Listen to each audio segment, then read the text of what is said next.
I won't be going to see Wuthering Heights, by the way. I'm so fucking excited. I know nothing about it, and I've heard that like there's clips where it's like when you're an actor and you realize the person you're acting against is not a good actor, and it's Jacob Elordi and Margot Robbie, and Margot Robbie's going fucking wild and like giving it her all, and Jacob Elordi's just smiling like.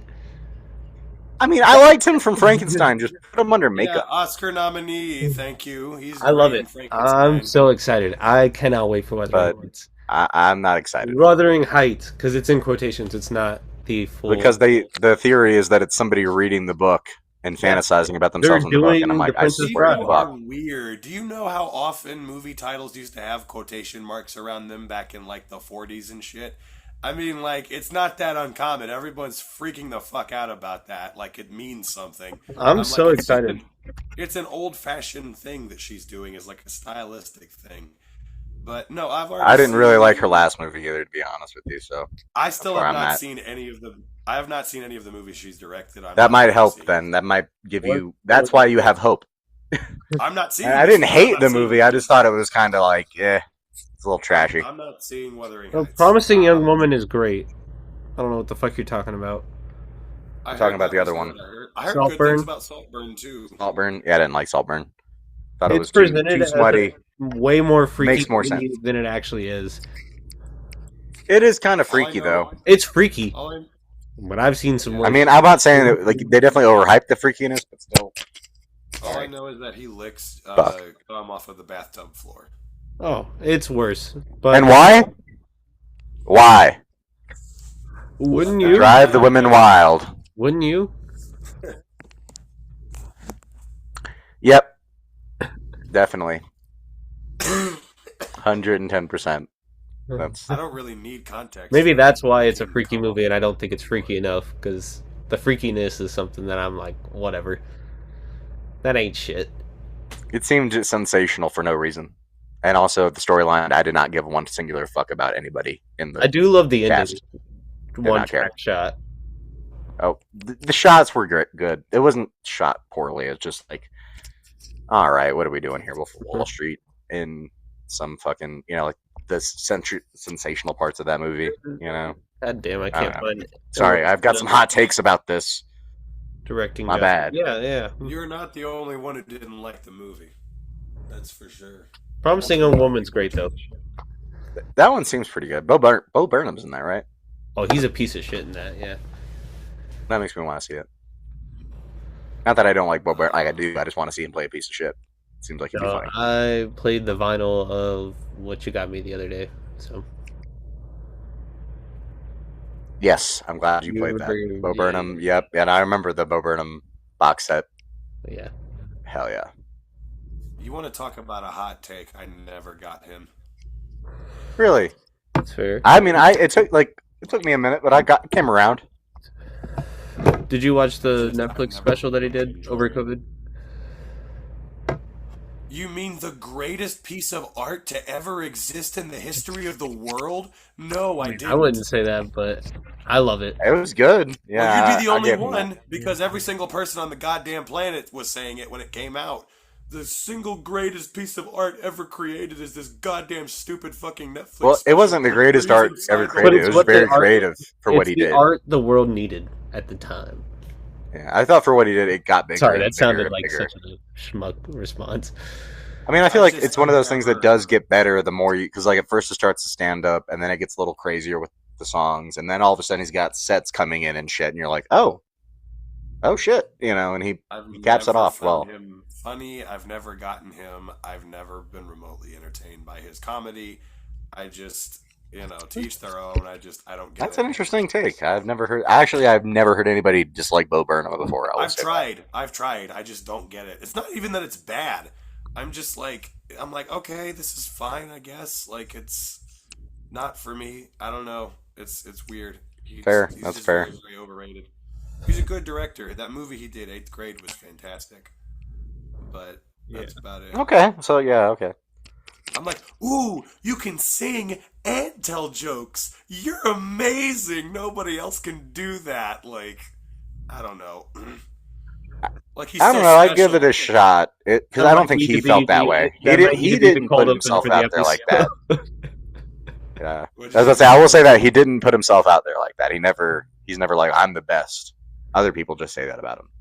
Very fair. So that's what I like. That's what I like about him. He's not like, oh, look at me, I'm the greatest. He's just like, oh, thank you. I appreciate it. The Robert Meyer Burnett effect.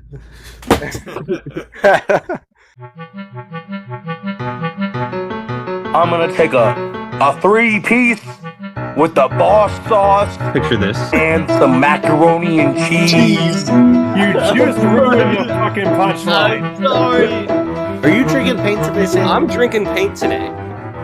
That's the point. That's the point, and that's what makes me so fucking mad about this goddamn movie. It's the point. How do you hate this movie? I don't think about him in this movie. He doesn't exist, that fuck. That fucking fuck. I am still here for it. Your co-host, Mr. Workman, will not be joining us this week, for I have destroyed him for all time. That's terrible. Can we call it the Foreskin 20 episode? I'm fucking done. 3 for 3. Now that's really cool. This episode of the 3 for 3 podcast is brought to you by the brand new Voodoo Ranger, Blaze Lightning. Ooh. And Juice Force. And Juice Force. Tall boys. Has too much bad. head. I'm just going to drink from the tall boy. Nothing Yes, wrong welcome. with too much head. In this case, there is. But anyways, welcome to another 3 for 3. I'm your host this weekend, Matthew Patterson, and I'm joined by my two co-hosts, Samuel Holler and Jackson Workman, who is barely making it, but he is here and he is ready to rock. Yes. Yeah. Jackson's here. I'm queer. Matt, pick a label. I'm a steer. You're gonna steer this fucking. I'm here, you're queer, and Matt has had a few small beers. Hey, Man. I just shout saw out. I just saw your shirt. I love that. Yep, it's gonna win the Oscar. I'm hoping it won the Golden Globe. Oh, So, it's definitely gonna win. Yeah, But we'll see. but Side note, I think that's where Ryan Coogler is going to win directing, and then since PTA is nominated for Best Picture, that's where he'll finally get his Oscar. Oh, there's no universe where PTA is not winning Best Director. I would be. You don't think? Okay. Oh, there's no universe. He's won It every would be- goddamn award so far. I mean, Yeah. he's got it in the bag. it would be nice to have like a diverse, like a bunch of different people win and not just have. I think one person Coogler get deserves it everything, more, but I think PTA is going to win it. Yeah. But yes, we have 3 movies this week. 1 outlier and 2 that are actually surprisingly similar. Very And similar. yes, Well, they're all similar to me in the sense that I watched them under duress while not knowing if I was going to live to see the next day. yeah, you thought death was coming for you. I say, Oh, the death came for me. That's exactly what happened. through line in all 3 movies is the fear of death. So far, I have managed to beat death's design, but my voice has not. My voice is on life support, as I'm sure you can all tell. Apparently, I was thinking about starting with Straight Time, but since we were talking about it, I feel like we just need to hop into Final Destination Bloodlines. Because It's a long time coming. We've been updating Jackson's journey for multiple episodes. yes, we finally arrived. Jackson, I'll let you take it away. Well, I'm happy to be able to say these words, boys, because I wasn't sure. I downloaded a fucking text to speech app in the event that my voice was still too fucked up to talk, which it was going to be when we were supposed to record. I was going to have something read it off. So I'm very happy to be able to say these words. Picture this, folks. It's the 1960s. And you're a pretty dame, all dolled up for a nice night out in the town with your boyfriend. Where are you going? Why, to the most exclusive, fancy fucking restaurant in town, the Skyview. It's a big fucking tower all the way above everything else with a very fancy restaurant in it. It's the hot new place that just opened up. And it also just so happens to have the absolute shittiest safety protocols known to man. But we'll get to that in a minute. So, you and your boyfriend, you go to the top of this place, and, well, it's a little hard at first getting in because there's this snooty British fuck who's trying to keep you from getting in. But you manage to get your way past him, and you get outside to the balcony, and everybody's, having a fun time. They're dancing to fucking shout like it's Animal House. You make me wanna, and all that good stuff. There's 2 references I took from that because they also had Bad Moon Rising, I think. Yeah. Did they really? Wasn't that in the... That might have been the opening? trailer music. They're in the car. Oh, yeah. Oh, yeah, they had Creedence Clearwater and that's Revival playing. That's right. Yep, and that's from American Twilight Werewolf Zone. in London. Oh, that too, yes. I was just thinking John Landis, like two. That's right. Yeah, the 2 John. Yeah, that's what I was trying to get at. But I think. Yeah. That's a good catch. I didn't even think about that. But yeah. So you get out to the fucking balcony, and your boyfriend turns out he's there to propose to you, and it turns out you're pregnant, and you tell your boyfriend, and he's not upset. He's excited to be a father. So that's good. Everything's great. It's wonderful. What could possibly go wrong? Well, if you've seen the other 5 movies, you know something could very easily go wrong. You know that death always has his own design. And what is his design this time? Well, there's this little piece of shit kid who's throwing pennies over the side of the goddamn fucking building. And he throws a penny, and it gets caught in the fucking ventilation system, and it fucks up the already shittily built sky view that they're in. And basically, all hell breaks loose. The fucking glass on the floor breaks, and everybody starts fucking plummeting to their deaths, and everything in the building starts falling apart. The elevator fucking breaks. Everybody's getting crushed and killed and lit on fire. Just typical, yes, fucking typical Final Destination gruesome deaths. And then, after this, we cut to over 50 years later, where a young woman is having a recurring nightmare about this very same tragedy. And she doesn't know what it means or what's going on.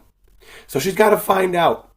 And so she comes to find out that the woman in the vision, well, that's her grandmother that she never met before and never knew about. And her grandmother had a fucking premonition about this tragedy, and she stopped it from happening and saved countless lives. But Death is not happy about this. Not one bit.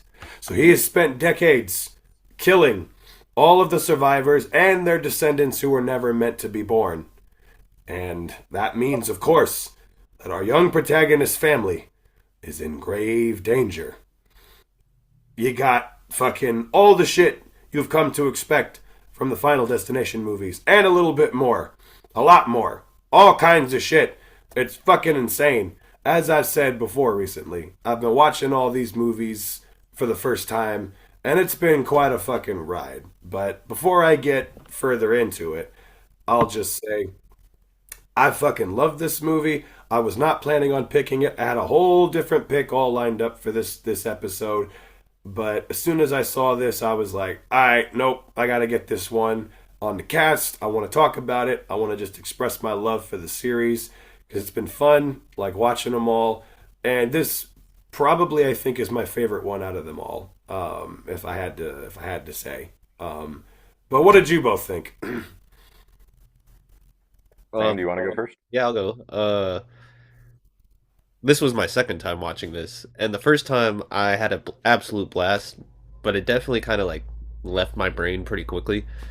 And I'm so happy you switched to this because this movie is so much fun, and just constantly, like, especially if you've seen the first 5, it, like, you know what to expect, but it still manages to keep you tense and on the edge of your seat, and then also finds a really cool way to connect all of the first few movies to this one, and how, like, they're all descendants. And because when you see that giant chart, all of the deaths from the other movies are on that, like, little, like, map. And god damn it, I'm not gonna enjoy a movie where someone's cock piercings and nipple piercings get fucking violently ripped out of them into an x-ray machine. And kind of continuing the theme from last episode with the sweetest thing with the cock piercings. yes, indeed. Trying to say something, Sam? Damn, that's a crazy connection. Yeah.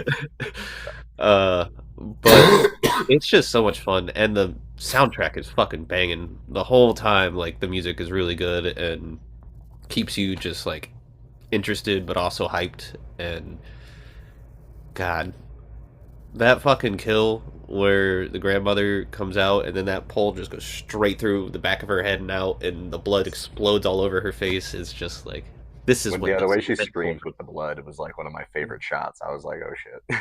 A big thing that because I grew up with the Final Destination movies, at least the first three, and so it was something that like I always was kind of chasing a movie where a character is just completely covered in blood, especially because of the Evil Dead remake.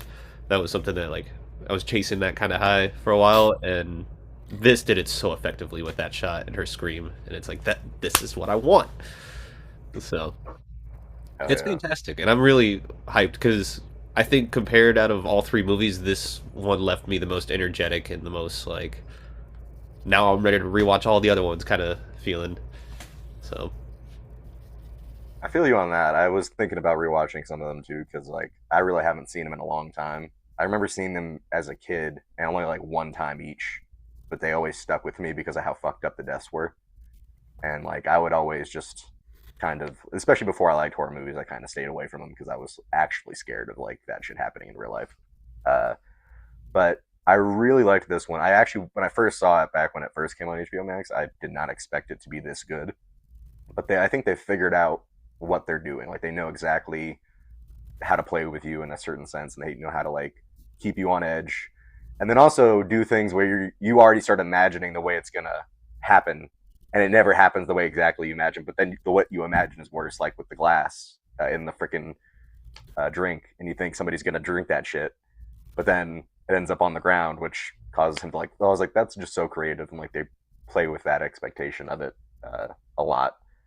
And at that point, I do vehemently think someone in the White House saw this movie, reported how scary it was, and that's why the penny is being discontinued because of that. I'm so glad because I saw your review and I was like, I made a similar joke when I was watching it. I was like, this is why they're not making pennies anymore. I was like, okay, Sam was thinking the same thing. I feel terrible. I have not logged any movie I've watched at all this month. Pretty much, I have to go back and just like figure out what I watched and put it back in there because I've been lazy with that shit.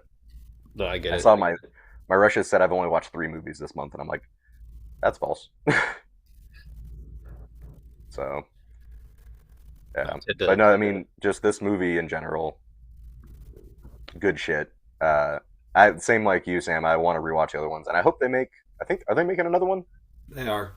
Good, because that if they can kind of get this like thing down, you know. And did we talk? We talked about the piano falling on the kid yet, right? Oh God, that Okay. was amazing. You never. It's funny because when I heard about that, I was like, "Oh, you're gonna feel bad for the kid," and then when you see how shitty he is, you're like, "Yes." No, literally, when that happened, I was like, "Good riddance, you little fuck." Which is funny because in Final Destination 2, you know, there's the mom and the son, or like 2 of the victims in that one, and the son was like I think 14 or 15, but he was originally supposed to be a little kid. But the studio made them change it because they were too apprehensive about showing a little kid get killed. And then I'm like, the fact that we've come from that all the way to not only are we showing a little kid get killed in this one, but they're doing it in a way where we're kind of happy about it, low key. Yeah. I'm like that. We've come a long way. But Funny, they The never did degloving that scene idea, is but- absolutely foul, though. I don't want to ever see that again. no, which one? Degloving scene where the ring on her finger hooks onto the thing and it peels her finger. Yeah. Yeah. Yeah. Oof. See, like it gets you with like some of those, and then where you're actually like cringing, and then somewhere you're just laughing and having a good time because it's like so insane. Yeah. This one is like a little funnier than some of the other ones. Like it's got a lot of dark humor in it, which I appreciate.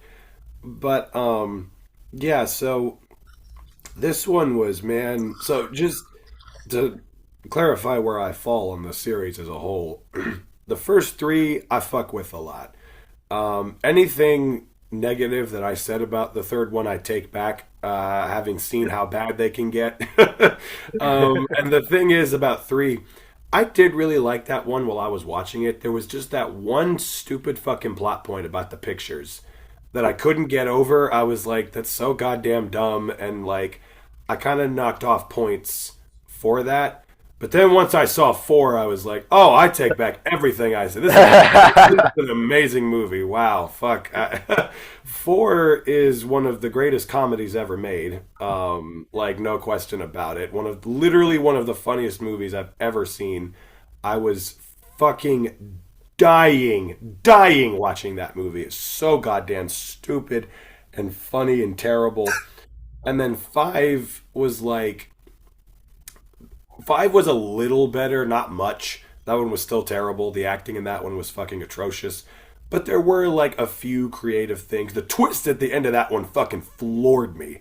I was like, I could not believe... That was in like the Plot Twist Hall of Fame, where I was just like, oh my god, what the fuck? So I was like, you at least get points for that. Wait, what was the twist? I don't remember. I legitimately don't remember. It takes place before the first one. Oh. It ends with the main characters. I think I do remember that, actually. It ends with the main characters getting on the plane from the first movie, and they're on the plane when it blows up and everything. So I'm just like, oh shit. Like, that totally took me off guard. So the fourth one's the one that ends in the movie theater, right? Yeah. Okay. But yeah, the fourth one is the dumbest out of all. Yeah, the fourth one is absolute fucking... That's the one where the tire comes off of like the fucking thing and flies all the way out of the arena somehow. Yeah. And kills her, which I think was hilarious. Like I said. Also scarred me for life as a kid. Like I said, one of the greatest comedies ever made, Final Destination 4. No question about it. But, yeah, so that's been the journey so far. And then this one was fucking fantastic. So this one, first of all, best written movie in the series, I feel like. Second of all, incredibly creative with how it plays with the lore and how much it adds to the lore of the series, and just how it kind of changed up the formula, because all 5 of the other movies kind of follow the same formula, which isn't always a bad thing, but, you know, it was kind of interesting how this one changed it up so much and managed to introduce, because all 5 of them try to introduce something new about like how the whole thing works, and all of them after 2 do a very bad job. Like, whatever they introduce is always something kind of stupid. But this time the whole idea of like the descendants and, you know, just death going after all of the fucking descendants of the people who... You mean the bloodline? But survived. Yes, exactly. Who survived the tragedy. I'm like, that's something we've never explored before. That's incredibly fascinating. And fucking finally giving Tony Todd's character a backstory was one of the best things this did. It occurred to me about halfway through the movie. I was like, oh my god, Tony Todd is a little kid, like, in the fucking tower. Oh my god. Like, you know, I was freaking out. And then sure enough, that's what they did. And rest in peace to him, by the way. It upset me how goddamn frail he looked in this movie. He looked like a fucking skeleton. I was like, Jesus Christ. But man, I love the story that they like just gave him the description of what's going on and just let him say what he wanted to say. His last line there where he's like, enjoy life and everything, was he improvised that, which is really, really cool.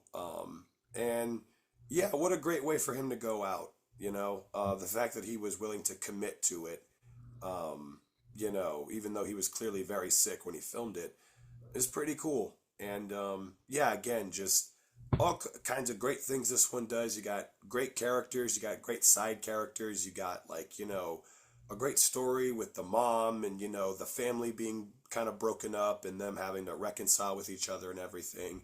The absolute twist of it making you think that the piercing dude was got and then lived, and then you just think it's going to be him, that whole tracking shot and scene, and then it ends up being her, and then you find out that his mama cheated on their dad, and that's where I was like, fuck. Oh, God. Like, this is just wild.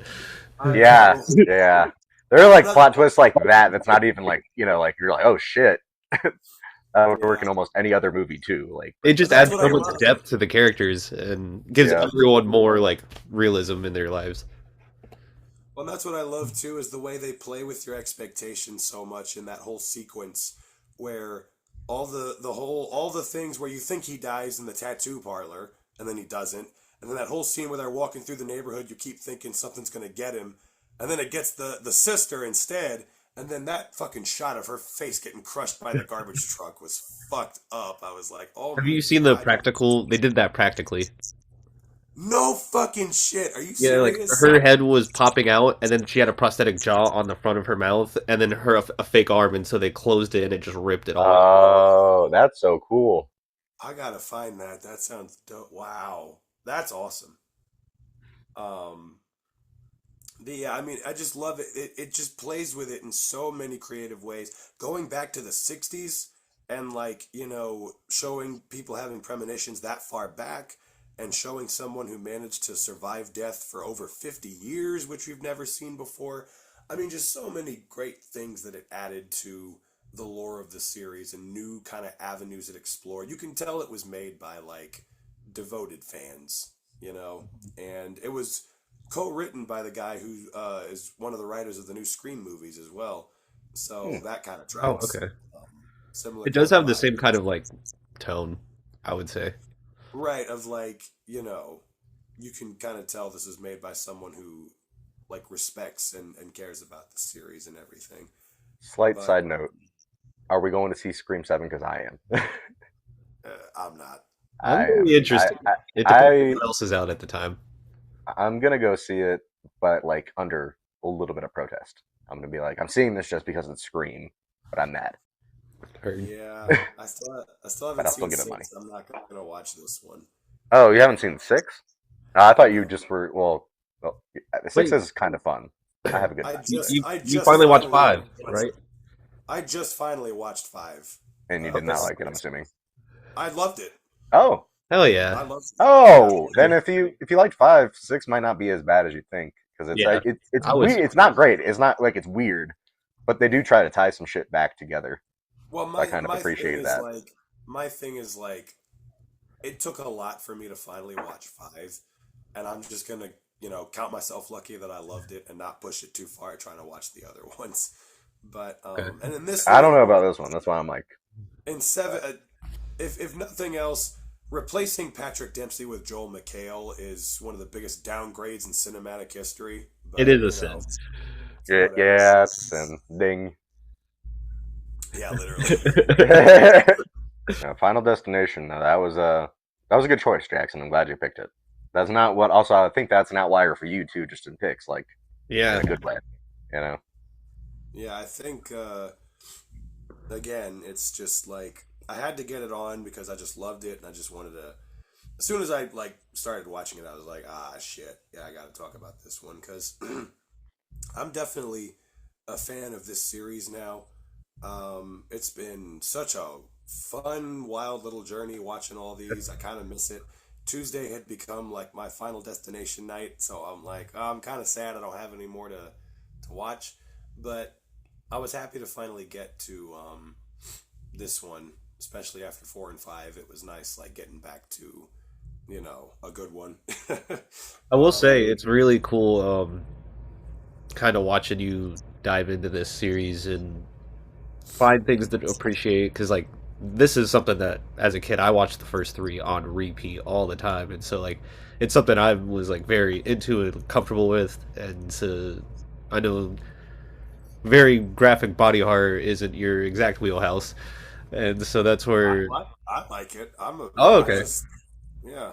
I remember. All right, I'm choosing a Serbian film next. Yeah, I was gonna say there's some Cannibal Holocaust, because I was like that might be too much for him. But yeah, that's good to hear. I'm glad you said it, because now that changes a couple picks of mine. Walrus, yes, bitch. Hell yeah. Hey, well, fair. The amount of people that don't like that movie pisses me off. Yeah, fuck them. That movie's a goddamn. I love that. That movie's a masterpiece. I love that movie. I swear to God, Twitter handle is still in the fucking credits. Yeah, So fuck what? you. My Twitter handle is in the credits. Oh, you motherfucker! Yeah, if you pause it, it's Majestic Baller 704. Oh shit! I would have been in it if my Twitter account wasn't on private and I didn't realize it. Yep. Yeah, but I also saw The Fly not that long ago. That was another body horror movie that was really And great. you did watch uh Reanimator with me for the most part. So I tried. I was falling yeah. asleep. I was falling asleep through half of it, but I liked what I saw. But yeah, yeah, I'm glad we got this one on here. I'm trying to think if there's anything else. Sam, that fucking I'm glad you mentioned that kill with the grandma getting killed and the blood going everywhere. That shit was fucking nuts. That was like maybe my favorite kill in the movie. All of them were so creative and well staged, which, you know, 100%. The vending machine it's oh, that shit was flying nuts. into it's wild. Nuts. That shit was nuts. Like I feel like we've talked about all of them, and none of them are like bad. Like none of the kills in this movie are bad. Yeah. Oh no, yeah, they're all great, and you know, I think again, yeah, just very very well done. Shout out to the people who made it, because it was wild when this came out last summer.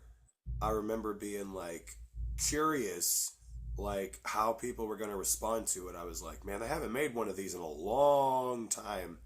You know, like I wonder if there's still any interest in this series. Clearly there is, because this was a giant hit. I think it's the highest grossing one in the franchise.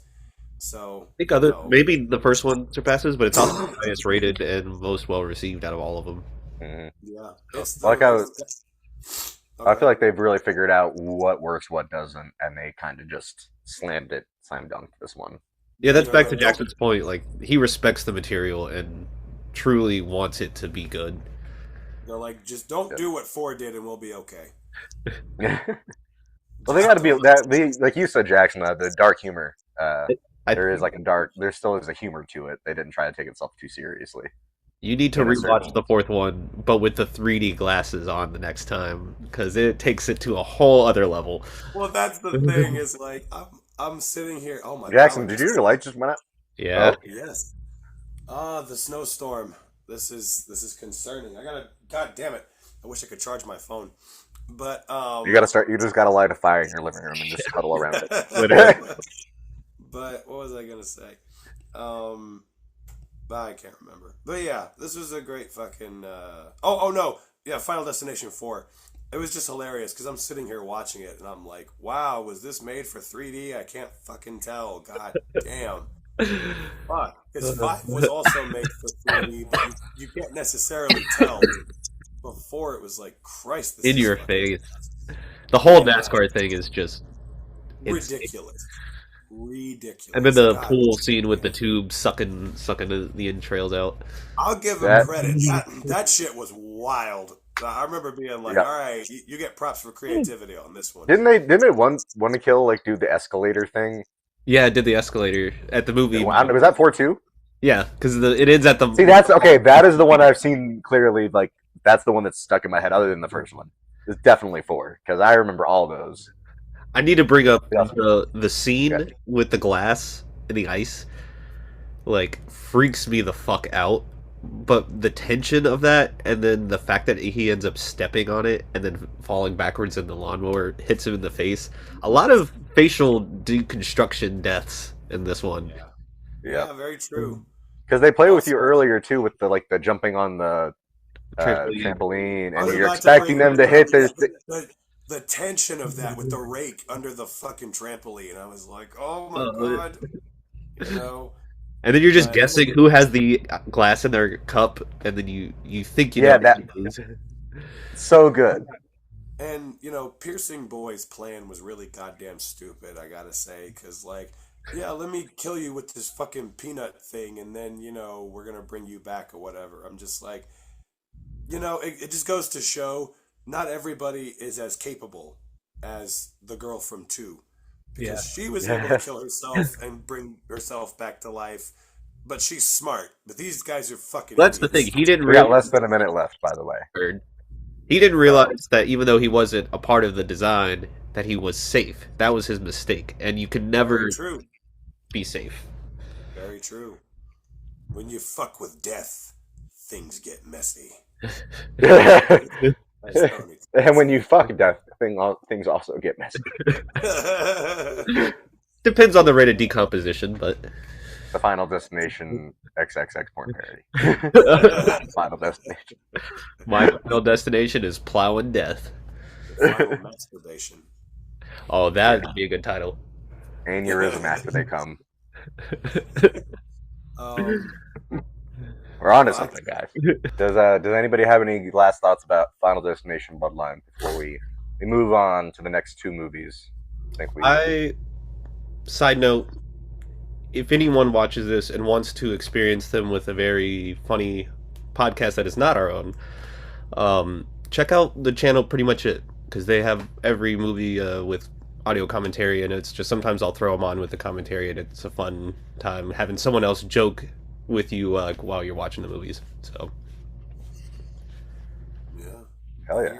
Banger movie. Banger series. go Tigers. Each one has something to offer in one way or another. Whether it's good or bad, it's entertaining. You can't say it's not. For sure. And now we shall transition into our 70s gritty criminal underworld involved films. Two kind of similar, surprisingly, when I was watching them in their own ways. I think we should start with Sam's pick, which is Straight Time. Yes. And if I've learned one thing from each of these movies, if I ever go to prison for a lengthy amount of time, the first fucking thing I'm gonna do when I leave is get a hot dog with mustard on it. Yeah, no ketchup, you fucking piece of shit. Right? But yeah, ladies and gentlemen, this is a long time coming for me, but a first time for you. Picture this. You're Dustin Hoffman. You're trying to make a movie. A really important fucking movie. A movie about the message of the fact that when it's okay, and it's a very real thing, to be in prison and get out and realize that life is not meant for you. It's not something that you can adjust to. It's not something that you can, like, ease yourself back into. So you start production on this movie, and you are excited. And like 3 days in, the studio starts interfering. So you're like, fuck y'all. I'm just gonna be the lead. I'm gonna get my boy Ulu to come in and fucking spruce some things up. But then turns out I'm gonna get into a massive goddamn fights with him every goddamn day because he's changing the story that you want to tell. But that's okay, because what do you have? Harry Dean Stanton. In one of the most greasiest but most honest and true to life roles we have ever seen him on this podcast. I'm pretty sure this movie has numerous people coming back for the third or fourth time. And then Walsh. Yeah, Harry Dean Stanton. This is like his Gary Busey from Point Gary Break. Busey. Yes. But that is Straight Time. Apparently, Teresa Russell, the female lead in this, is Sandman's wife in Spider-Man 3. Oh shit. Oh shit. Not no. Connections, small connections. Yeah. But yeah, like, that's really what this movie is. It's just about a man's journey to coming to the realization that real life just isn't for him. And there are certain needs, and it's not even like a need to rob, it's not a need to kill, it's not a need to, like, do these bad things. It's just a simple need to take control of your life and just express yourself in these very aggressively, like, because they're robbing people kind of way, and it's just a way that he feels in control of his life, in a way that he feels comfortable with himself, and you're just taking on that ride with him that really is soul crushing, but also honest, and also frustrating, and all these things coming into play. And it's a 70s movie. I'm gonna love it. And so, we also need to mention Eddie Bunker coming back from Longest Yard. Yes. Indeed. And who also wrote the novel. Yes. Wait. And co-wrote the screenplay.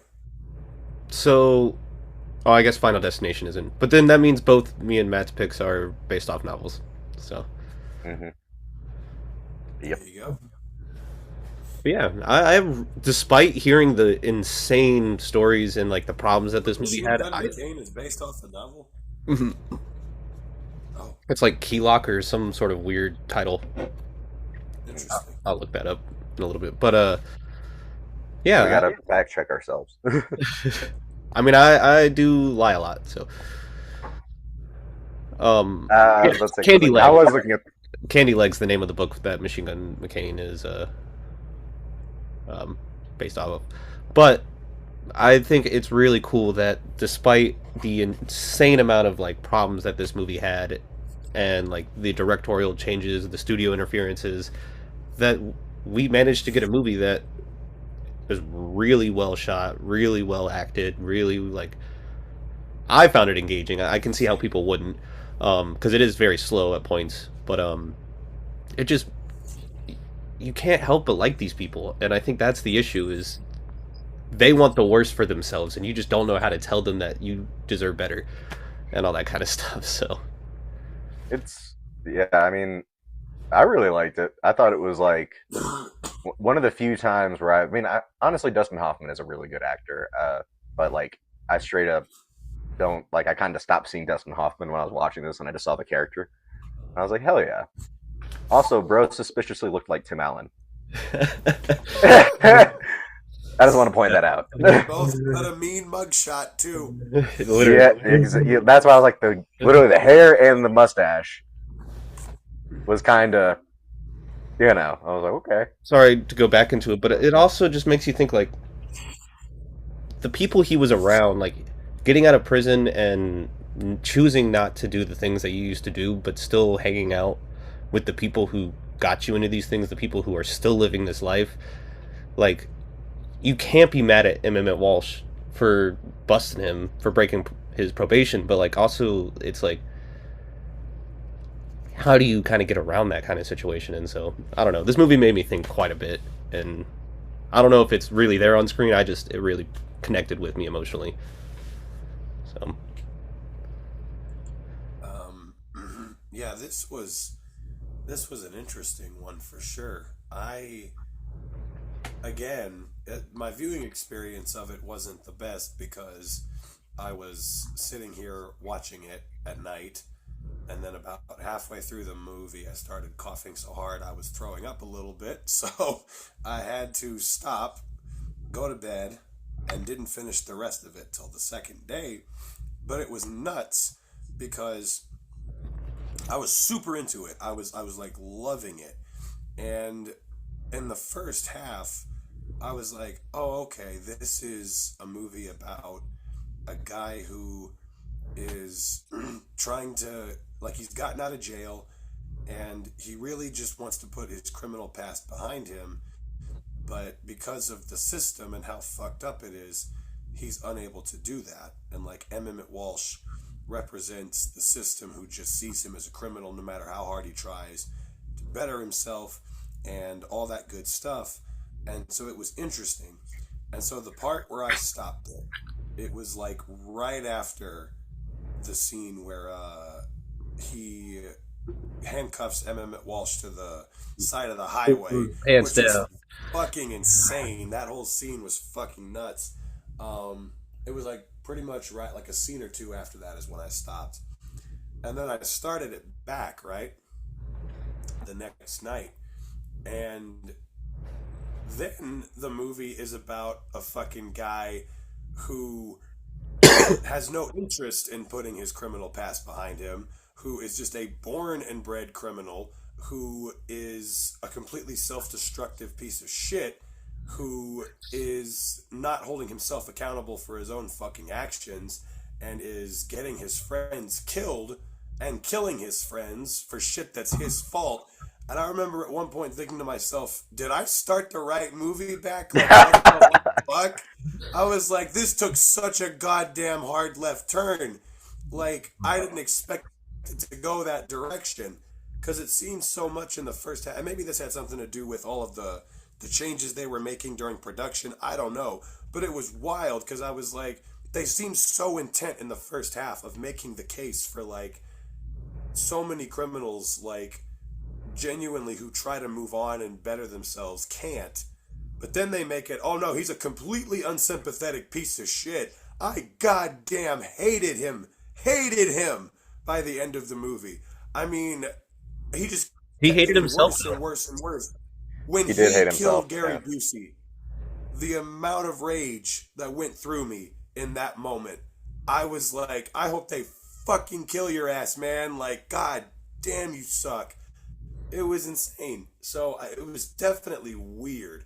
Like, just coming back to it and it being so different from that second part of the movie. But I loved it. The whole thing was great. Incredibly well. Hell yeah. Jackson, have you seen Jack Nicholson 70s movie called The Passenger? I would love to. Okay. Antonioni. Antonioni, yeah. This is a very similar tone and kind of like vibe and like Okay. character feeling. Jackson, I notice you keep looking out your window. Is there something like on fire out there? That's what I am imagining is what you're looking at is just like a building on fire, and then you just keep coming back to the podcast. All kinds of bullshit is going on. It's like my power keeps kind of flickering, and there are like noises outside. I don't know what they are. It's probably the generators. Scary times. We're in the middle of a blizzard. Red Dawn has begun. Oh shit! That would be a good choice at some point, Red Dawn. Get some John Milius on the podcast. I'm not the one with Josh Peck. I actually didn't mind that one. I was gonna say I kind of fuck with that one. Yeah, Jeffrey D. Morgan's in it. He's really good. Oh really? Yeah. But I'm really happy to hear you like the second half too, because I noticed that Jackson, and I think it really like he makes an internal decision that I think is not stated, but you just discover it through his actions after the heist got fucked up from the shotgun not being brought. And I think that's really where it just started slipping. And he chooses to blame everyone in his life for his problems when it's really him. And I think that's something that I was like shaking my screen, like, come on, man. Well, and it's nuts because like I fucking for the first half of the movie I hated Emmett Walsh's character. I was like, oh my god, you suck. Like, you're such a scumbag. But then by the end of the movie, I was like, shit, man, he was right. Like, everything he did was justified. We just didn't know it yet. Because, I mean, like, this fucker genuinely did not want to better himself and genuinely was a born criminal who just, and he was right. Like, Emmett Walsh was correct. He was like, someone shot up in your room, didn't they? Like, just, hey, tell me who it is. And just from the beginning, him not going to the halfway house. Like, we don't think anything of it at first, because we think he's, Yeah, I was kind of like on his side in that scene, too. I was like, he at least showed up to the meeting. It's not like he's... I was at first, but then later on, once you realize, like, oh, knowing who you are now, you probably were just blowing it off, and you aren't taking this seriously, because you don't want to better yourself. You don't know that yet in that first scene, and that's why you're on his side. But by the end of it, I'm just like, man, you just kind of suck. I will say this: I don't know how close. Well, you said it was he co-wrote the screenplay too. Eddie Bunker's like writing is kind of on point. Not gonna lie, I was like fucking with it. Very much so. I like the story. I was like, just the story itself was interesting, and then the fact that he co-wrote the screenplay makes me even think more that he had like a lot of involvement in like forming it to a degree, other than the interferences with the studio. But and then him showing up at like halfway through is also kind of neat. Sorry, side note. One of the co-writers of Spider-Man 3 also wrote this script, Alvin Sargent. Alvin Sargent. I was gonna mention that God tier screenwriter. And Michael Alvin Mann Sargent, did an uncredited edit of the screenplay as well. Okay. Well, apparently when the movie was first pitched, Michael Mann actually wrote the first draft of the screenplay. Wow. And then once they put it into production, they brought in everybody else, Alvin Sargent and Jeffrey Boehm, to rewrite it. So Michael Mann didn't get any credit. Damn. But it was kind of his project from the jump, and then other people got involved. You can kind of tell though. It's got that. Cooks. It seems like something Michael Mann would do, right? Yeah, especially back then, like very gritty, very like street wise, so to speak. So. Oh yeah. Yeah. Similar in the vein of Thief, of like a career criminal who can't put it behind him and everything. Yeah. But, the theory that Michael Mann's just been trying to remake Thief every movie he's made. Because I mean, he is Thief. He is the like they literally say verbatim. I think the same thing, just a little differently in both movies. Black Hat is Heat. And then Black Hat is also Heat. And then it's like Collateral is probably the most varying one, but also there's like Last of the Mohicans Heat. It's Mohican Heat. I want to love that movie so bad, but that movie just I can't get into it. Hot take: I've actually never seen that movie in my life.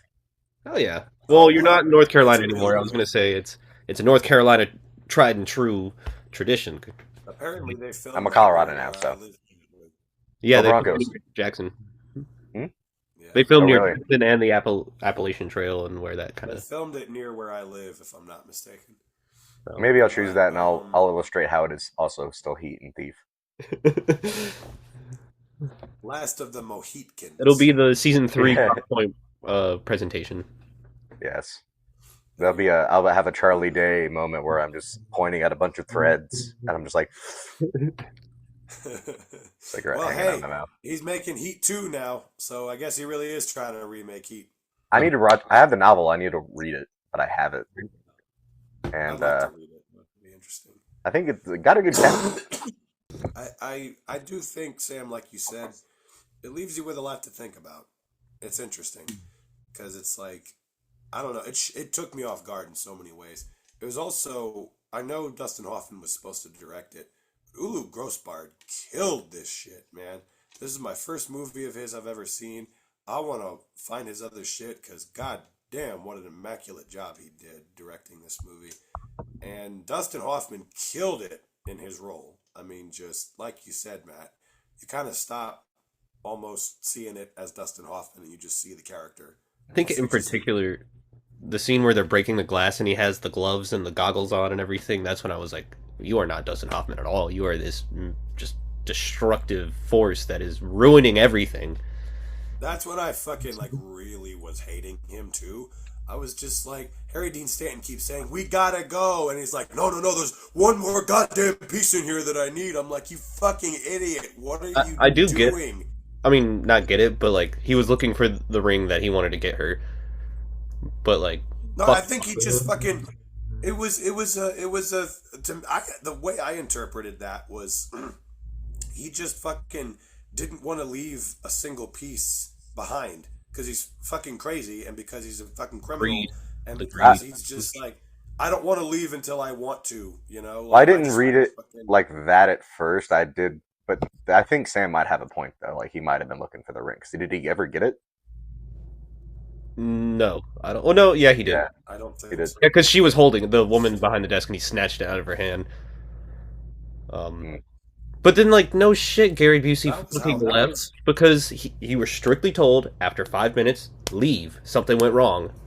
So, like... He was told after 2 minutes to leave, and he took 5 minutes, and he's fucking, like, what else would he do? Of course. And just because he was the one who got him in trouble with shooting up and Harry Dean, or Emmett Walsh, doesn't mean you need to fucking kill him. Like, well, that's... He did the right thing. I mean, bro, he got mad at Emmett Walsh, like, pretty fast, by the way. Like, the way he, overtook him on the freeway and shit was kind of nuts. So, grabbing the steering wheel. Yeah, like, I think at that point you're like, oh, this guy literally is just a maniac and, like, because, like, at first I was thinking, like, well, you pushed him too far. But then the rest of the movie happened and I went, nope. That's not the case. He was just that way all the time and ready to kill at some point. Well, and that's the thing, too. Again, like, I genuinely think the reason he stayed there for that long and was looking for that last little piece is because you see earlier when they robbed the bank, like, Harry Dean Stanton keeps telling him, we gotta go. And he keeps rifling through all the drawers just so he can take as much money as he fucking can. Because that's what it's about for him. He doesn't want to leave. He wants to just stay and take as much as he fucking can. And then he does it again later in the jewelry shop. And again, to me, it was just kind of showing, like, this dude's a fucking criminal. Like, he's kind of criminally insane almost. Yes, that's where, like, he's not criminally insane. Something bad. It's his need to, like, experience this thrill. And, like, I think that's why he really, like, broke into that shop. It was smart as fuck, though, to break into the other shop and break a hole through the wall to get the shotgun.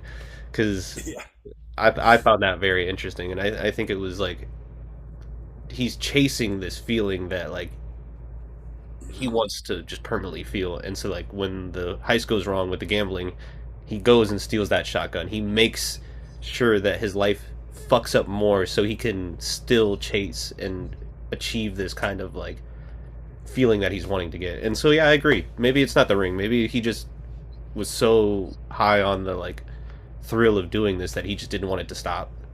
Well, there were just so many examples because at first I'm like, I was more with him at first because I was like, okay, maybe he's like, okay, these crimes that he's committing, it's just to get by because he tried to do this the honest way, but Emmett Walsh fucked all that up for him. So now he's got to resort to this. But then he gets enough money, but he keeps going. And he fucking talks Harry Dean Stanton into doing that heist, even though he's saying like, oh, I don't know, man, I don't think I can do this. He's like, come on, you're a criminal. You were born a criminal. This is what you want to do, right?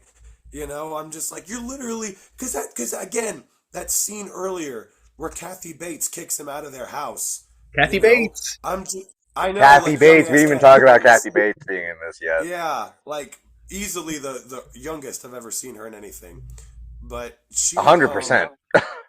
When she kicks him out of the house, I was so pissed off. I was like, what the fuck? Like, why do you just assume he's going to be a bad influence on Gary Busey? And then you see later, he's talking Harry Dean Stanton into going and doing this fucking robbery, gets him killed with his fucking stupidity. And, it's just saying, like, you were born a criminal. This is what you were meant to do and everything. Well, you want to go back to that ordinary life? I'm like, that's how you feel, too. That's what I agree with, because like the scene where he meets Harry Dean Stanton, and then the second his wife goes away, he's like, I need to get out of this. I need to like do this thing that's something that I'm like emotionally triggered and caused by. Like initially, I don't think Dustin Hoffman went there to recruit him, but the more I sit on it, he definitely did. And I think that that's something like he is one of those people that like he gets out, the people around him affect him to getting back in, but then he also in turns affects the people who actually have left and better their lives to draw them back in. And so there's so many things going back and forth with like the amount of addiction and like weight that these people have from dealing with their time, but you're not willing to accept the punishment, so you really are just internalizing that feeling that it needs to come out. So I mean, this movie really was a lot different than I had anticipated when you picked it. Like, I don't know why I had like a certain preconceived notion that this movie, and like, because I was thinking more this was going to be him trying to be better and then like kind of slowly getting sucked back in, but like you feel for him, you think like he's going to be, a good guy.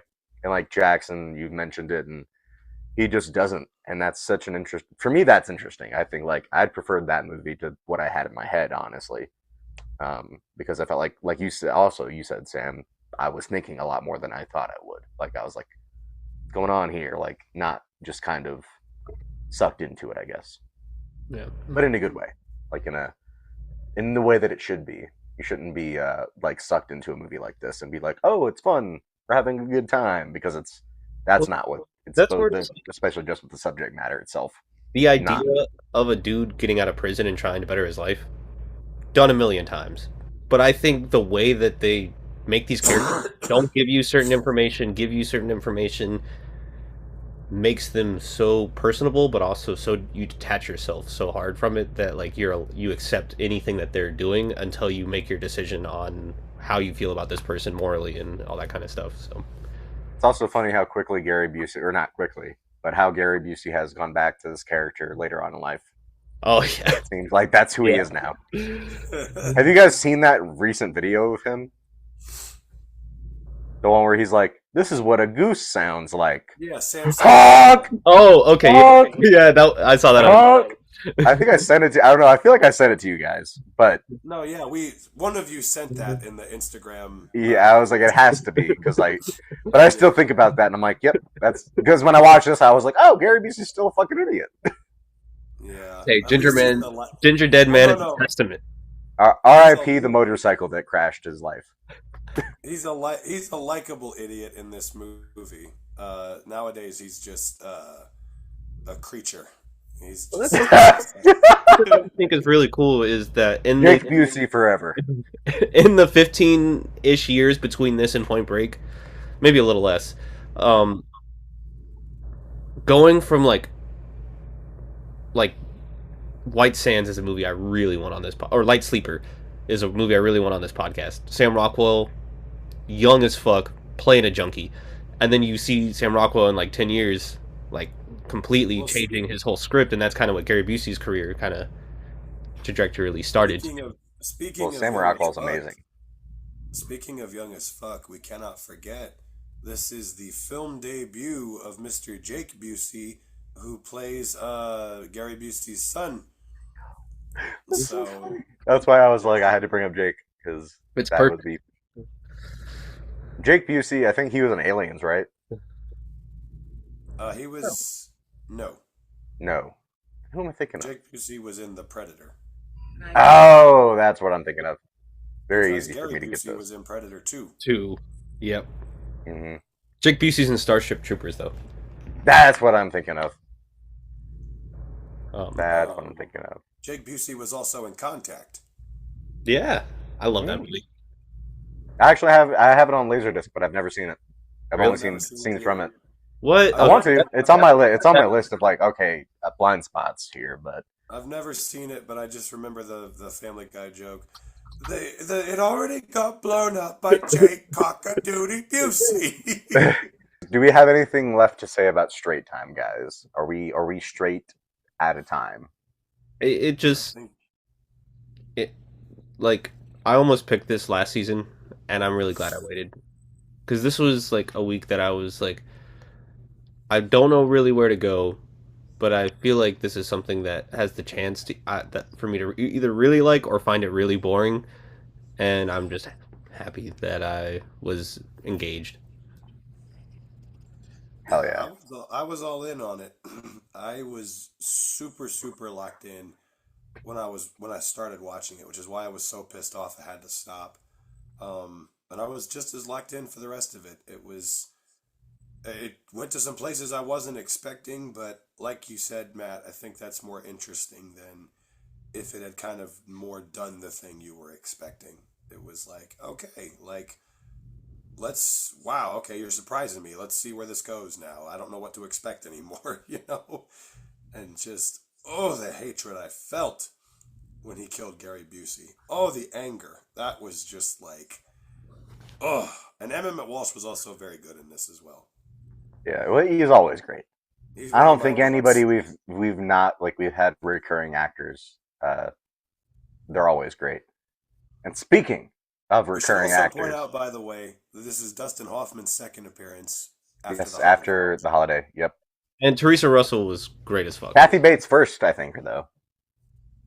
Am I right? Yes, as far as Kathy I'm Bates aware, this is her Wow. first time. I mean, she'll have more. Obviously, we're gonna get around to her eventually. Yeah. but- Oh, I'm picking North eventually. That's gonna happen. So I'm she'll be ready. back for that one. Hell yeah, we're gonna have a Kathy Bates time. Oh yes, Sam, I don't know if I ever told you this, but if I ever casted your mom in a movie, it would be Kathy Bates. I get that. I do get that. That's who I would pick. Hell Pick yeah. out Schmidt. Get them big old titties in your face. Have Jack Nicholson back again too. Right after time. And then we have to show my short film where I compare myself to Jack Nicholson. There you go. Have you guys know what I'm talking about, right? Yeah. Fishbowl. I But haven't seen it in forever, but yeah. we will share that with the audience if we choose that. Fuck you, WGA. Park Chan-wook is a goat, and he deserves Justice for Park. Oscars can suck a dick for snubbing him. Amen. Amen. But all right, so we've gone through Final Destination's Bloodlines. We've gone through the Straight Time. Not the straight story, but straight time. But I'm still queer. Jackson's still here, and Matt, you're on another few small beers. I'm on a few small beers. And we are now here with Machine Gun McCain, which is my pick for this week. Which is probably the most insane choice I've had in a long time because of the backstory to this movie, which is a little interesting. We're going to say this. Machine Gun McCain is also titled The Untouchables in Italian. I'm going to put that one out there. We're going to put the fact that it's an Italian crime film set in America, starring John Cassavetes, Britt Eklund, Peter Falk, and Gabrielle Frizzetti and Florinda Bolkan, which I know who they play, but still. The fact that some people are American and some people are Italian is really funny because when you watch the movie, the dubbing gets a little wild. And you're like, what the fuck is going on here? And it becomes painfully obvious this is an Italian-made film set in America. But I fuck with it nonetheless. It also premiered at the 1969 Cannes Film Festival and was nominated for a Palme d'Or. Put that one out there because also this movie is kind of weird and nuts. The director said he made it just for commercial value, and Cassavetes only took the role just to finance his other personal projects, which is what he's known for. But Playing the game. as we say on the podcast, picture this: you've been in prison for 12 years, and you get a full pardon because none other than your son, who you've only seen twice in your life, he's coming up with a plot. And that plot is to rob this casino owned by none other than Peter Falk. And we have the returning duo from Mikey and Nikki coming back. And not only that, but as a guy who just got out of prison, you kind of want to fuck too. And so you find a hua, which involves beating the shit out of two guys for no reason at all. But hey, you gotta blow off some steam, so fuck them. And fuck her apparently too. A few times. Fall in love with her. And, you think the movie is going to be about a guy, kind of like Straight Time, where you're thinking he's coming out of prison, he's going to do better, but then his son is dragging into some bullshit, and he's going to make this heist work because he doesn't trust the other two schlubs for a good reason. But it turns out your son is fucking you over because he is hired by Peter Falk to rob the place and have him as the fall guy, which is an insane twist in this movie that we shall discuss further later. But instead of this movie becoming a heist movie, which it does have elements of that, it then becomes a movie where him and his son are, having a tiff, and you think for a second you think they're about to team up. They're about to, he's about to show his son the right way. But no, he guns his son down in the fucking street like a dog. And the rest of the movie is him trying to get out of this situation that he has been put in.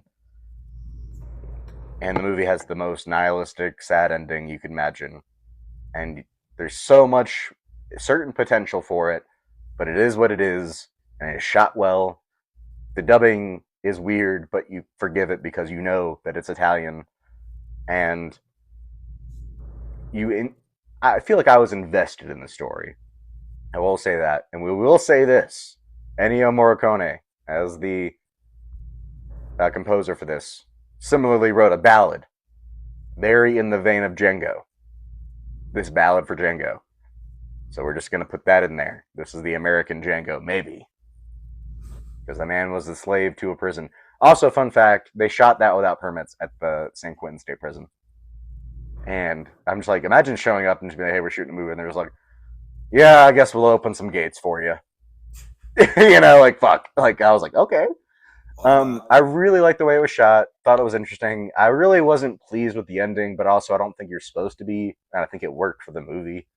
I kind of was hoping for some bigger spectacle. But the fact that everyone took this for kind of commercial value shows. But 70s movies, they don't make them like they used to. Even not even a shitty, just like a weird movie like this still has shots that are worthy more than some films nowadays, in my opinion. Just the tracking shots. And also the acting, you can tell everyone was taking it seriously as hell. Peter Falk in this movie was great.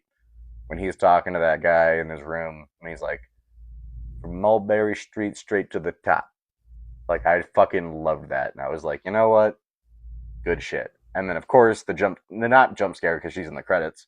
But the whole time I'm like, where's Gina Rollins? Where's Gina Rollins? And of course, she's Cassavetes' ex slash like ex-wife, and it's an interesting movie. I'm glad I picked it in the sense that I would have never seen it without Pluto TV.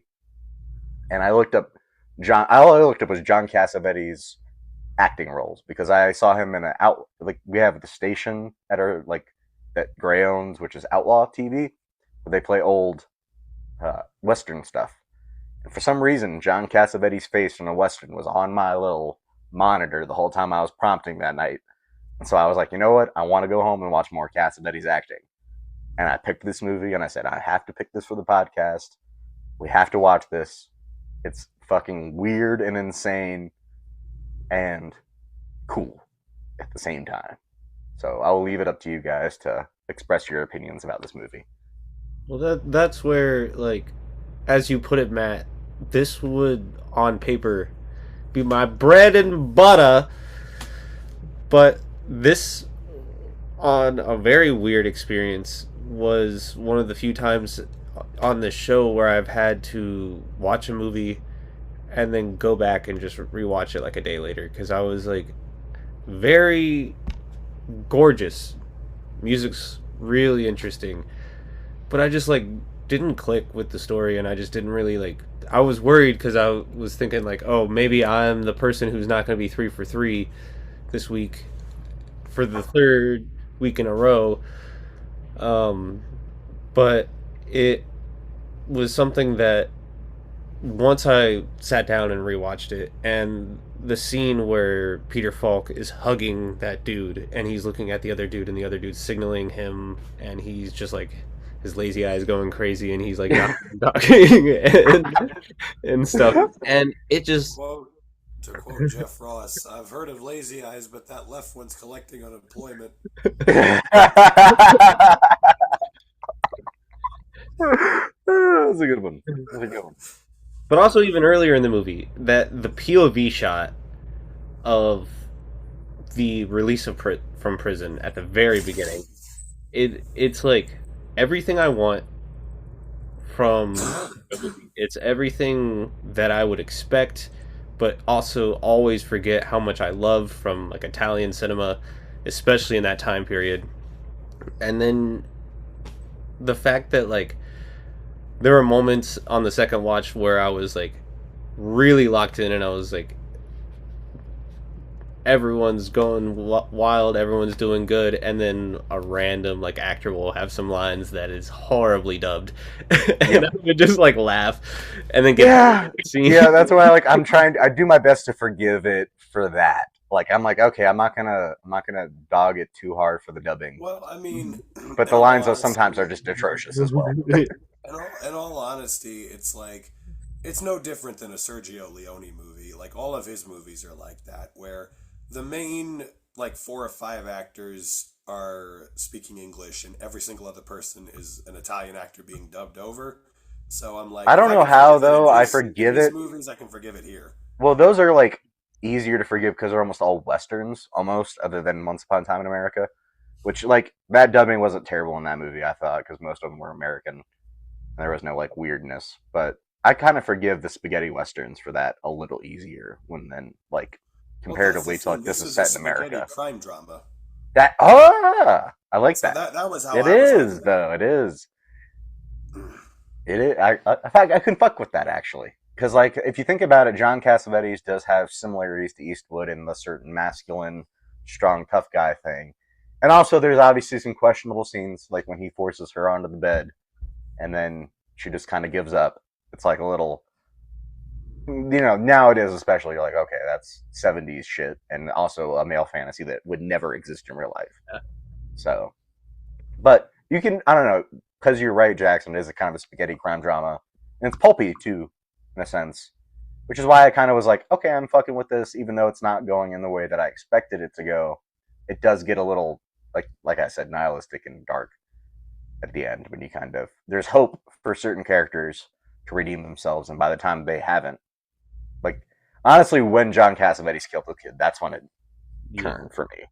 That was the huge derailment. I was oh, I kind of thought, because at first I wasn't even sure if that was his kid. I was is this guy pretending to be his kid? That was my... He didn't kill the kid. The one of the attackers on the ground like threw a knife at him is what I thought happened, or shot him or something. Well, I thought he finished him off. I Am mean, I the wrong? way I remember it is Because I also, it's been so long that I haven't, like, I was like, I could be the way I misremembering. remember it is no, because he was trying to get him to safety, and one of the attackers like ended up killing him, and then he finished off the attacker. He Oh. shot him. Yeah. I guess I'm misremembering that then, because I thought his kid was the one on the ground and he just kind of finished him off, like, maybe an immersive killing sense is what I viewed it, but like I was kind of mad. I was like, "Why are we doing this?" That's how I remember it going. Maybe you're right. Maybe you're right, because I know he was trying to save his kid. That's kind of what I felt like the whole warehouse scene when he calls the other guys and he's like, "Scream," you know. I kind of thought that was cool, and I was like, "All right, John Cassavetes is coming through," but I don't know. The movie itself, can we admit it's a little weird though? Like I like it, but it's a little weird. It's very weird. It's all over the place and very colorful. Like the way they shoot the sun is really interesting. But I think just that's where that first half is just there's so much packed into the first like 40 minutes that it's a lot to kind of process, and it just took a while for me. And then that's where the whole second shoot in like part with the shootout at the ending and all that kind of stuff in the water, it's just gorgeous.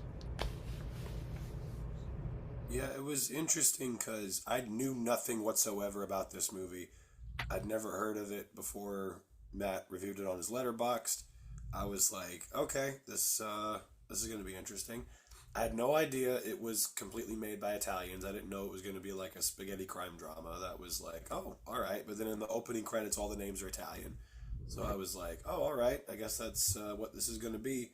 And then, yeah, it was interesting because it was like not the greatest thing I've ever seen, like in the sense of like the story is all over the place. There are a lot of story threads that are either abandoned or not explored that much, or not given a lot of depth. A lot of the dialogue sounds like it was written in Italian and translated into broken English. However, despite all that, for what it was, I thought it was a perfectly entertaining time. I was with it the whole way through. I didn't dislike it whatsoever. I was like, all right, like, for what this is, it's a fun time. And there were definitely plenty of parts of it that I was locked into and invested in. And yeah, so that's basically kind of how I felt about it. Great performances, like you could tell. I was like, I can tell for sure Cassavetes is doing this for a paycheck, but goddamn, he still gave it 100%. I love that about him. Even when he was doing something for a paycheck, he was still 100% committed. He was a pro because he's great in this. Peter Falk is great. Gina Rowlands, for her little bit of screen time, was one of my favorite parts of the movie. She steals the show, low key. Yeah, like honestly, I was like, I kind of wish she was a bigger character because the backstory with the two of them as like the machine gun lovers was one of my favorite aspects of the movie. And Britt Eklund, God bless her, her character is so goddamn underwritten and, generic. But she does her best to, like, try to give it something, And Gabriel Frazzetti, coming back from La Ventura, he was good. Very intimidating as the crime boss. Yeah. That's I where forgot he was in that. I was thinking about how, like, we mentioned Mikey and Nikki and Once Upon a Time in America, and those, I think, are the two immediate kind of draws with certain aspects. But the movie that this reminded me the most of is Coral. And that's where I'm like, yeah, Matt, this movie is a little weird. Like, not in, like, subject matter, but I'm just, like, talking about how, like, these people are getting into stupid fucking goddamn situations that like very clearly like have been backstoried and kind of set up a little, and it's gorgeously shot and all these, and the way like I mentioned the sun, like kind of how the towards the second half, the way like it kind of detaches itself from the narrative and becomes a lot more like wide and kind of really shows these kind of like whole environments instead of these personal rooms and stuff like that. But I don't know. That's the movie it makes me think of. Yeah, I mean, yeah, I don't know. I'm glad I'm not the only one who's like this a little weird. But I didn't hate it. Like I wasn't mad about it, other than when I thought he killed this kid. Which now I'm rethinking that. And I'm like, if he didn't, then good. That actually makes me like the movie a little more. But I did feel like I was like, where is this going? Why isn't this going the way I thought it was going to go? Well, and bro, Kind of Machine vibe. Gun McCain is also a domestic terrorist. Can we just say? He's driving around, fucking blowing buildings up. Like when he was putting the fucking like bombs and shit, and the smoke machine, like the smoke grenades and all that shit, I was like, that whole yeah, sequence of kind of like casinos getting blown up and everything. I was like, all right, bro's a domestic terrorist. Interesting. Hell yeah. But, I mean, yeah. I mean, I don't know. I like the movie. I'm not trying to say I didn't like it. I just don't want to fawn over something that I'm like, this is a little off. And yeah, like it's the whole. I feel like the spaghetti westerns didn't seem off to me. Like their storylines are straight. This one was like, well, yeah, but that's the thing. This is, it's not that, like, to me, the thing about it that's off isn't the fact that it's Italian actors being dubbed over in English. Because again, like, I've seen plenty of Sergio Leone movies where that's the case. The thing that's off about it is the fact that, again, the script is very underwritten at parts and is just kind of all over the place and weird. And you just have fucking kind of weird ass scenes. And the dialogue a lot of the time did really feel like it was written in Italian and just kind of roughly translated into English. So parts of it just kind of felt off, like as far as the dialogue went. But so yeah, it is off in that sense. But yeah, it again, for what it was, I think it was a pretty entertaining time. Like if you just lock into what the movie is in the first few minutes and just are willing to stick with it, then you're gonna have a fun enough time with it. I will say also, I think something that affected my first watch was a movie I really enjoy. But I saw a poster called Machine Gun McCain, and the movie McCain. What? Yes, I saw a poster. Machine Gun McCain or McBain? Machine Gun McCain, but the actual title is just McCain, and it's a Christopher Walken. My Letterboxd profile photo is from that movie, about a dude who comes back from the war and then starts. Does he have that crazy like big gun with like a bunch of fucking huge guns? Okay, I've seen that poster. Yes. And so I thought I was getting into McCain, and then I saw your text, Jackson, about Peter Falk, and I was like, wait a second, what? And then that's when I figured it out, and I was like, I'm interested, but it wasn't what I was thinking I was getting into. Completely different movie, probably. Yeah, but very similar subject matter as well. Yeah. To a small degree.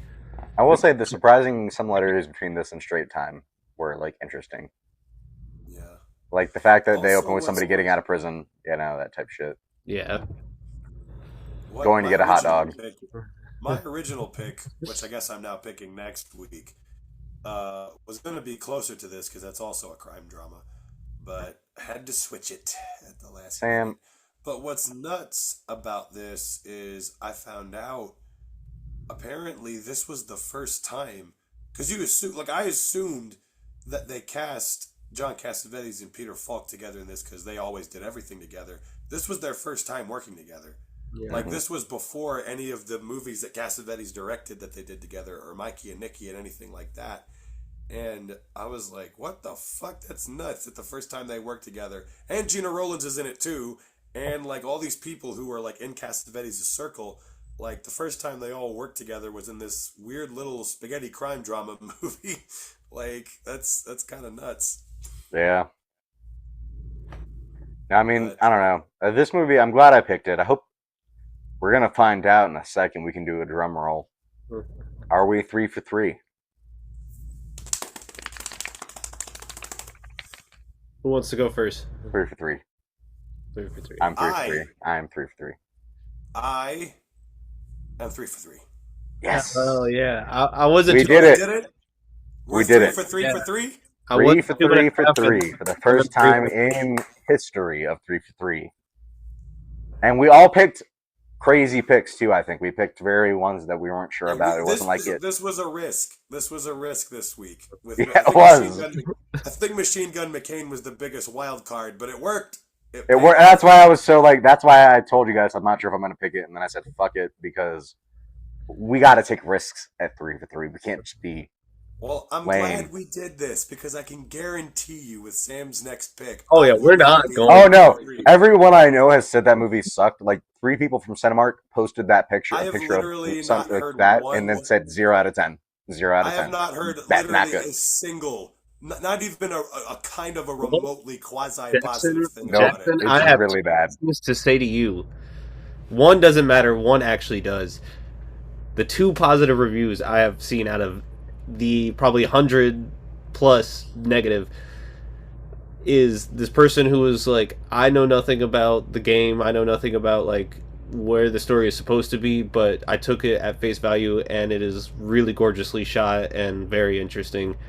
2, the creator of Silent Hill said, I love this and I want him to do the 4th one next and skip the 3rd and then go back to that afterwards, and so he gives full support about it. So I don't know. Why does it? I'm open. I'm ready for people crash, and I agree with you. I'm ruining my run. You are ruining it by a lot, my friend. You are not doing a 0.5. That's a 0.0.